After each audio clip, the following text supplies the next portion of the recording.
السلام عليكم ورحمة الله وبركاته ወደ ተመልካቾች እንዴት ቆያችሁን የመጋቢት 15 2017 ዓመተ ልደት ሚንበር ኸበር ጀመረ የዕለቱን ሚንበር ኸበር እየመራው ፋይዛ መሐመድ ከናንተ ከተመልካቾች ጋር ቆያለሁ እስከ ፍጻሜው አብራችሁን እንድትዘልቁ በአክብሮት እየጋበዝኩ ለዕለቱ ከያዝናቸው ጉዳዮች መካከል አበይቱን አስቀድማለሁ የኑን መድረክ በረመዳን ወር 11ኛው ዙር የቁርአን መድረክ ተካሄደ በጸጥታ ችግር ምክንያት ከ7.2 ሚሊዮን በላይ ተማሪዎች ወደ ትምህርት ገበታ አልተመለሱም ሲሉ የትምህርት ሚኒስትሩ ብርሃኑ ነጋ ተናገሩ። ከዓለም አቀፍ ደግሞ የአረብና ሙስሊም ሀገራት ሚኒስትሮች የጋዛ ተኩስ አቁም መደናቀፍ በከተማዋ ያለውን ሁኔታ አሳሳቢ ማድረጉን ገለጹ የሚሉት የሚንበር ኸበር አበይት ጉዳዮች ናቸው። አብራችሁን እንድትቆዩ በድጋሚ እየጋበዝን ወደ ቀዳሚው ኸበር አልፋለሁ። በረመዳን ኸበር እንጀምራለን። የኑን መድረክ በረመዳን ወር 11ኛው ዙር የቁርአን መድረክ ተካሄደ። በኑን የቁርአን ጥናትና ምርምር ማዕከል የተዘጋጀው የኑን መድረክ 11ኛው ዙር የቁርአን መድረክ የንጋት ደጃፎች በሚል ርዕስ የተካሄደው እሁድ መጋቢት 14 2017 ዓመተ ልደት ነው። በአዲስ አበባ ሚሊኒየም አዳራሽ በተዘጋጀው መድረክ ላይ የተለያዩ ከቁርአን ጋር ተዛማጅነት ያላቸው ጉዳዮች ቀርበዋል። በዚህም በመድረኩ ላይ የቁርአን ቲላዋ፣ ተፍሲር፣ ሙሐደራ እንዲሁም በተለያዩ ጊዜያት የተሰበሰቡ በርካታ የቁርአን ሙስሐፎች ለኢትዮጵያ የተለያዩ አካባቢዎች በማድረስ ዓላማ ቁርአን መሰብሰባቸውን አዘጋጆቹ ተናግረዋል። በተጨማሪም ለተለያዩ አካላት እውቅና የተሰጠበት መርሃ ግብር ተከናውኗል። በመድረኩ ላይ የተለያዩ እውቅ የእስልምና መምህራን ከቁርአን ጋር ተዛማጅ ርዕሰ ጉዳዮችን በማንሳት አቅርበዋል። መሰናዶ ካቀረቡት መካከል ኡስታዝ አቡበከር አህመድ፣ ኡስታዝ በድሩ ሁሴን፣ ኡስታዝ ካሊድ ከብሮም፣ ሼክ ሐሚድ ሙሳ፣ ሼክ መሐመድ ኢብራሂም እና ኡስታዝ ሐሰን አሊ ይገኙበታል። ከነዚህ በተጨማሪ እውቁ ዓለም አቀፍ ዳዒ ዶክተር ቢላል ፊሊፕስ በመድረኩ ላይ በልዩ እንግድነት ተገኝተዋል። ዶክተር ቢላል እንደዚህ አይነት ልዩ የቁርአን መድረኮች በመዘጋጀታቸው ለሙስሊሙ ማህበረሰብ ጠቃሚ መሆኑን የገለጹ ሲሆን እንደዚህ አይነት መድረኮች ከማዘጋጀት ባለፈ ቁርአን መማር በትምህርት ስርዓት ላይ ሊካተት ይገባል ብለዋል። ሌላኛው ተናጋሪ ኡስታዝ አቡበከር አህመድ የንጋት ደጃፎች በሚል ርዕስ ላይ ያጠነጠነ መልእክት አስተላልፈዋል። ያለንበት ጊዜ የጨለመ ቢመስልም ከፊታችን ብርሃናማ ደጃፎች አሉ ያሉት ኡስታዝ አቡበከር ይህን ለመረዳት ወደ ቀደምቶች ታሪክ መመለስ አለብን ሲሉ ተናግረዋል። በዚህ መድረክ ላይ በአሁኑ ሰዓት ከሌላ እምነት ወደ እስልምና መጥተው ቁርአንን ማክተም የቻሉ በማህበራዊ ትስስር ገጾች በነዘር የቁርአን ውድድር ሲያደርጉ ቆይተው ለፍጻሜ የደረሱ 3 ተወዳዳሪዎች የፍጻሜ ውድድር ተከናውኗል። በመርሃ ግብሩ መጨረሻ ከኑን ቁርአን መድረክ ጋር አጋር ሆነው ለሰሩ ተቋማት እውቅና ተሰጥቷል። ሚንበር ቲቪ የምስጋና መድረኩ አካል ሆኖ አልፏል። የቱርክ መስጂዶች በረመዳን ወር የቤተሰብን ክብርና ፍቅር በሚያጎሉ መልእክቶች አሸብርቀዋል። በረመዳን ወር የቱርክ መስጂዶች የቤተሰብን ፍቅርና ክብር የሚያጎሉ መልእክቶች አሸብርቀው ታይተዋል። መስጂዶቹ መልእክቶቹን እንዲያጎሉ ያስተባበረው የሀገሪቱ የቤተሰብና ማህበራዊ ጉዳዮች ሚኒስቴር ነው። ዴይሊ ሰባህ የተሰኘ ድረገጽ እንደዘገበው መስጂዶቹ በሚናራ ላይ ከሰቀሏቸው መልእክቶች መካከል ቤተሰብ የህብረተሰብ መሰረት ነው፣ ቤተሰብ የወደፊት ህይወት፣ ቤተሰብ ሀብት ነው፣ ከእናንተ ውስጥ ከሁሉ በላጩ ለቤተሰቦቹ መልካም የሆነው ነው እና የምድር ገነት ቤተሰብ የሚሉት ይገኝበታል። የቤተሰብና ማህበራዊ ጉዳዮች ሚኒስትር ማሂዩኔር ኦዝዴሜር በማህበራዊ ትስስር ላይ ባሰፈሩት መልእክት ረመዳን የጥንት ሴቶቻችን የሚታደሱበት ጊዜ ነው። በተባረከው በዚህ ወር ለዘመናት የቆዩ ሴቶችን ህብረተሰቡ እንደ ማዕዘን ድንጋይ ከሚቆጥራቸው የቤተሰብ መልእክቶች ጋር አጣምረናል ብለዋል። ወደ ሌላ ኸበር እንለፍ። የ1446ኛው ዓመተ ሂጅራ የሐጅ ጉዞ ምዝገባ ሊጠናቀቅ 5 ቀናት ብቻ እንደቀሩት ከፍተኛ ምክር ቤቱ ገለጸ።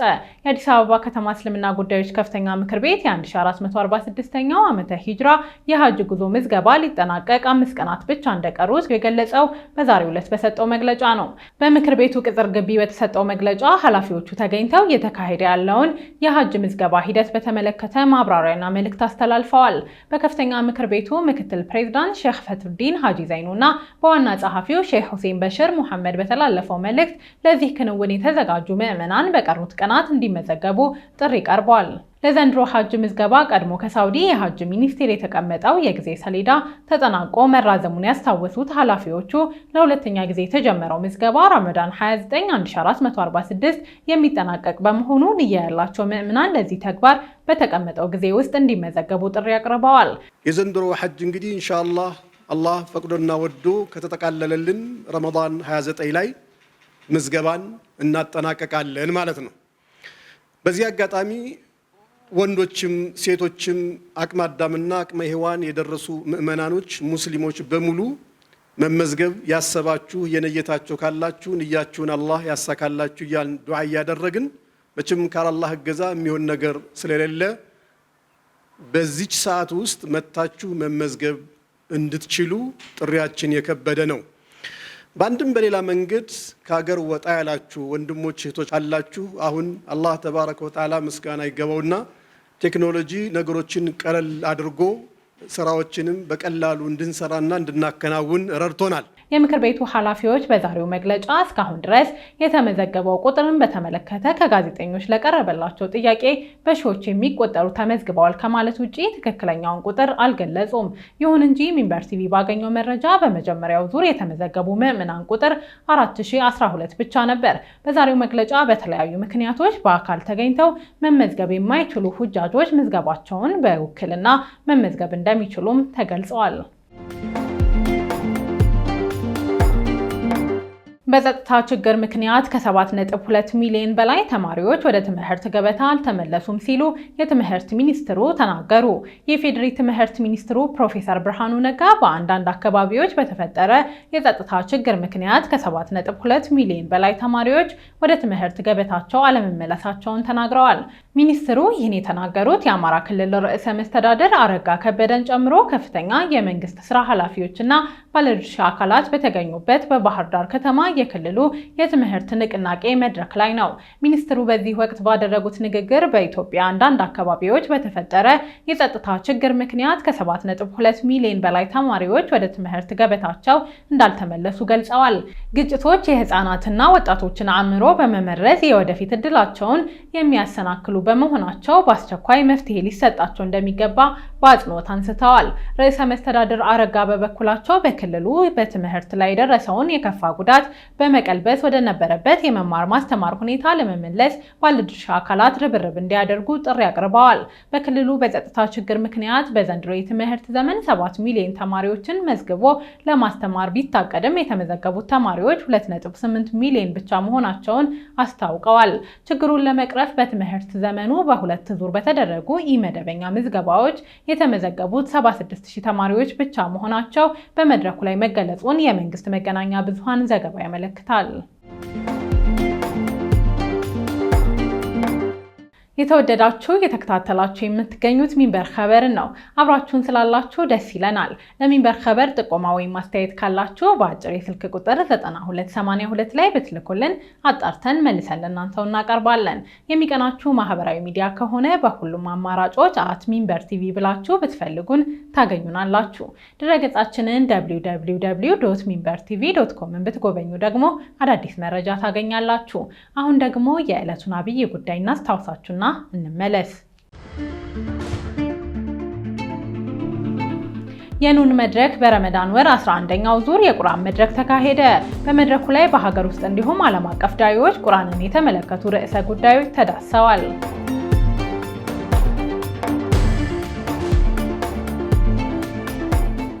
ከቆይታ በኋላ የአረብና ሙስሊም ሀገራት ሚኒስትሮች የጋዛ ተኩስ አቁም መደናቀፍ በከተማዋ ያለውን ሁኔታ አሳሳቢ ማድረጉን ገልጸዋል።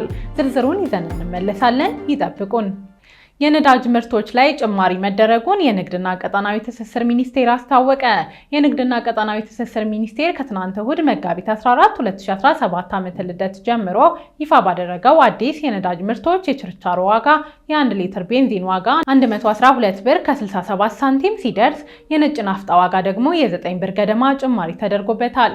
የተደረገው የዋጋ ማሻሻያ በዚህ ዓመት ከተደረጉት ከፍ ባለ ሁኔታ ቤንዚን ላይ 11 ብር ከ20 ሳንቲም ጭማሪ አስከትሏል። በዚህ በዚህም የቤንዚን ዋጋ 112 ብር ከ67 ሳንቲም ደርሷል። በነጭ ናፍጣና ኬሮሲን ላይ ደግሞ የ8 ብር ከ95 ሳንቲም ጭማሪ ሲደረግ በአዲስ ዋጋ መሰረት የሁለቱ የነዳጅ ምርቶች መሸጫ በሊትር ወደ 107 ብር ከ93 ሳንቲም ከፍ ብሏል። የአውሮፕላን ነዳጅ የ3 ብር ከ64 ሳንቲም ጭማሪ ተደርጎበት 113 ብር ከ20 ሳንቲም ገብቷል። የቀላል ጥቁር ናፍጣ ዋጋ 109 ብር ከ22 ሳንቲም የደረሰ ሲሆን ከባድ ጥቁር ናፍጣ ዋጋ ወደ 106 ብር ከ75 ሳንቲም አድጓል። ከተያዘው 2017 መጀመሪያ አንስቶ ለ3 ጊዜ የተደረጉት ማሻሻያዎች በቤንዚን መሸጫ ዋጋ ላይ የ30 ብር ጭማሪ አስከትለዋል። በሶስቱ ማሻሻያዎች ነጭ ናፍጣ ላይ የመጣው ጭማሪ 24 ብር ከ19 ሳንቲም ነው። የአውሮፕላን ነዳጅ መሸጫ ባለፈው ዓመት መጨረሻ ከነበረው ዋጋ ጋር ሲነጻጸር የ42.37 ብር ጭማሪ አስተናግዷል። መንግስት በነዳጅ ምርቶች ላይ ያደርግ የነበረውን ድጎማ ቀስ በቀስ ማንሳት የጀመረው በ2014 እንደነበር ይታወቃል። የአረብና ሙስሊም ሀገራት ሚኒስትሮች የጋዛ ተኩስ አቁም መደናቀፍ በከተማዋ ያለውን ሁኔታ አሳሳቢ ማድረጉን ገለጹ። የአረብና ሙስሊም ሀገራት ሚኒስትሮች የጋዛ ተኩስ አቁም መደናቀፍ በከተማዋ ያለውን ሁኔታ አሳሳቢ ማድረጉን የገለጹት በግብጽ ካይሮ ከመከሩ በኋላ ነው። የፍልስጤም ተወካዮችን ጨምሮ የ7 ሀገራት ተወካዮች የተሳተፉበት መድረክ የጋዛ ወቅታዊ ሁኔታ የተዳሰሰበት እንደነበር ተገልጿል። አናዶሉ ኤጀንሲ እንደዘገበው በመድረኩ ላይ የጆርዳን፣ ኳታር፣ ግብጽ፣ ቱርክ፣ ኢንዶኔዥያ፣ ባህሬን እና የተባበሩት አረብ ኤሚሬቶች የውጭ ጉዳይ ሚኒስትሮች ተገኝተዋል። ተሳታፊዎቹ በሲቪሎችና በሲቪል መሰረተ ልማት ላይ የተፈጸመውን ጥቃት በማውገዝ የታገቱ ሰዎችን መልቀቅ ጨምሮ የተኩስ አቁም ስምምነቱ ሙሉ በሙሉ እንዲተገበር አሳስበዋል። በተጨማሪም ያልተቋረጠ የሰብአዊ እርዳታ ወደ ስፍራው እንዲደርስ ጥሪ አቅርበዋል። የውጭ ጉዳይ ሚኒስትሮቹ የእስራኤል ወታደሮች ዌስት ባንክን በህገወጥ በመውረር የሰፈራ እንቅስቃሴዎች፣ የቤት መፍረስና የአመፅ ተግባራት ላይ መሳተፋቸውን በስጋት ጠቅሰዋል። ይህን ድርጊት የፍልስጤማውያንን መብቶችና ፍትሃዊ ሰላም የማግኘት ተስፋን የሚያዳክም ነው ብለዋል። የሀገራቱ ባለስልጣናት የቁርስን ህጋዊና ታሪክ ለመለወጥ የሚደረጉ የአንድ ወገን ሙከራዎችን ውድቅ በማድረግ የተባበሩት መንግስታትና ተያያዥ ውሳኔዎችን በማስፈጸም የሁለት መንግስታት የመፍትሄ ሀሳብ ላይ ያላቸውን ቁርጠኝነት በድጋሚ አረጋግጠዋል። እነዚህን ግቦች ለማሳካት በፈረንሳይና በሳዑዲ አረቢያ መሪነት በተባበሩት መንግስታት ድርጅት ውስጥ ዓለም አቀፍ ኮንፈረንስ ለማካሄድ ፍላጎታቸውን ገልጸዋል።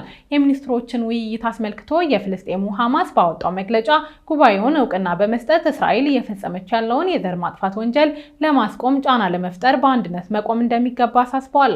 በጋዛ ጦርነቱ እንዲያበቃ ፍላጎት እንዳለው በይፋ የገለጸው ሐማስ ከተማዋን መልሶ ለመገንባት እንዲሁም የእርዳታ አቅርቦቱ በዘላቂነት እንዲሰራጭ የሙስሊሙን ዓለም ሀገራት ትብብር ጠይቋል።